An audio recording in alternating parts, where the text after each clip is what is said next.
Get into the action all summer long. Listen to that. Summer.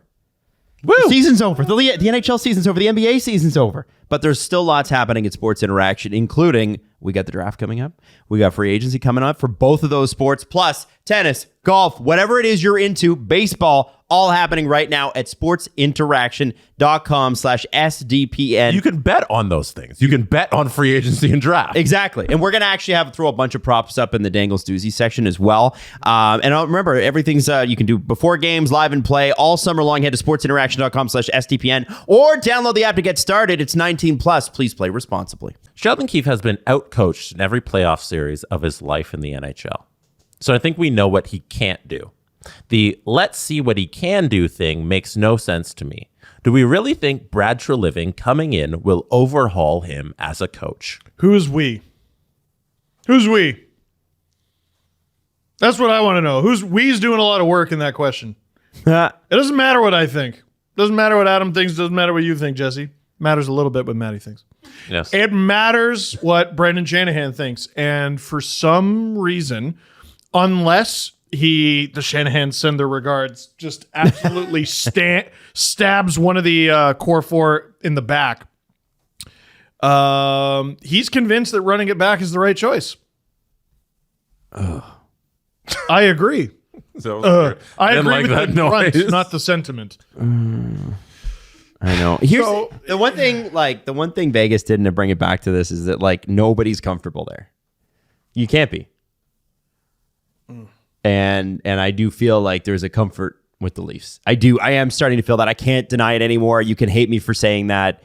I'm fine with it. I do feel there's a comfort being a Toronto Maple Leaf. And I understand love and respect loyalty, but results have to matter too. Yeah, like I don't understand why anyone would hold that against you. The two teams in the Stanley Cup final.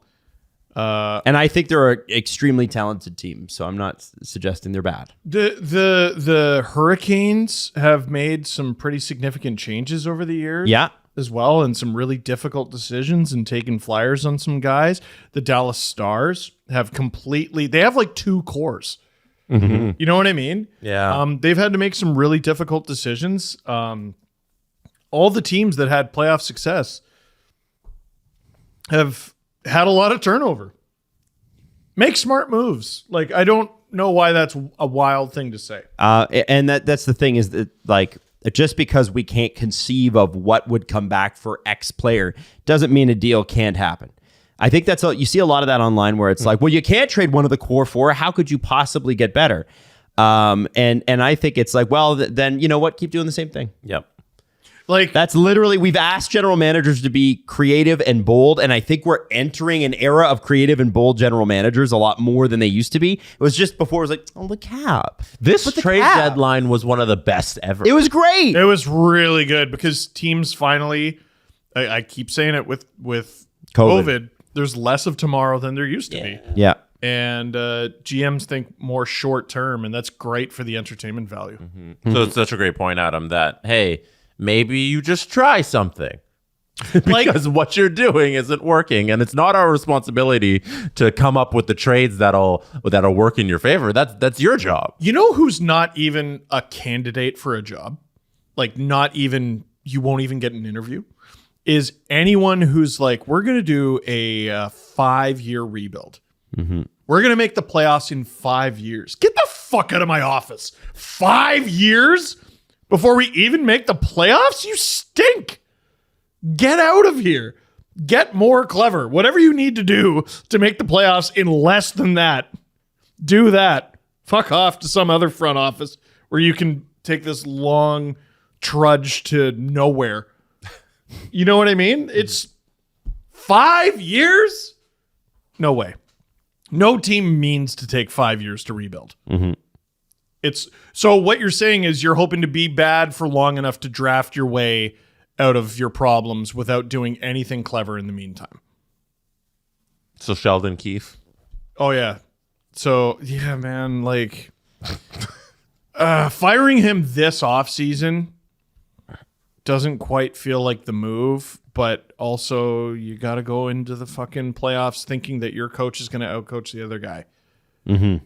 It's tough right now, man. It's tough. But that is why it's interesting that they have a new set of eyes looking at it. He does not have control under Kyle Dubas, and I don't know how much of this had to do with Kyle. Under Kyle Dubas, Sheldon Keefe did not have control of the team. That's fair. In the first week of the season, when the Leafs were playing like dog shit, he criticized the team's best players. And what did he do? He had to walk it back the next day. He publicly apologized is what he did. That's pathetic. It's pathetic he had to do that. It's pathetic that any of the players expected it of him.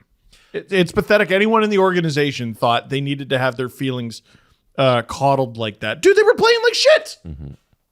Sheldon Keefe also didn't have control of the roster because of how tight Dubas and company played to the cap.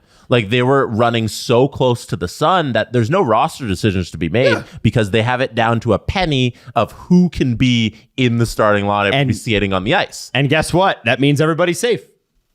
They can't send anybody down. They can't make a trade because the exact right amount of guys who need to be here are here, and they need to play these guys. And they've run into trouble with their goalie situation where they're playing all these emergency backups because there's no choice here for the head coach. And I know there's a pecking order here and everything, but I've thought for a few years now, the guys who are pressing to get into this lineup cannot love this salary setup.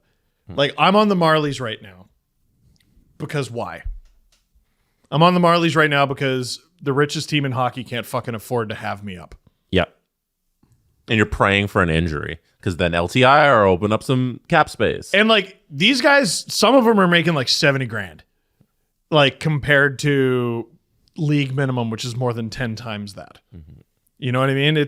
Anyway, I could see why there may be some unrest. But no, let's keep the whole fucking thing together.